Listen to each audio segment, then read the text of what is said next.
ఇదండి అమ్మ అయితే నూడిల్స్ అయితే చేసింది. నూడిల్స్ చేసి అమ్మ అయితే పైకి వెళ్ళిపోయింది అనమాట. రండి ఎలా వచ్చిందో చూద్దాము. ఫిష్ వేసి నూడిల్స్, అమ్మ ఇంకా చికెన్ వేసి నూడిల్స్ చేస్తుంది. సూపర్ గా ఉంటుంది. అదైతే హైలైట్ అనమాట. వేడి వేడికి నూడిల్స్, ఫిష్ నూడిల్స్. అక్క చేసింది రొయ్యల కర్రీ. నేను తినలేదు ఆఫ్టర్నూన్ నుంచి, ఇంకా నా కోసం అలాగే ఎత్తి పెట్టున్నారు. టేస్ట్ చేసి చెప్తాను ఎలా ఉందనేది. స్పూన్స్ ఏం లేవన్నమాట, ఇంట్లో పెయింటింగ్ పని జరుగుతుంది, అందుకని అయితే ఏం లేదు.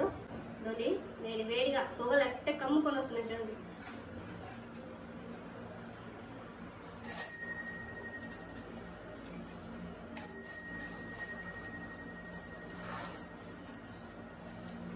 టేస్ట్ అయితే అదిరిపోయింది.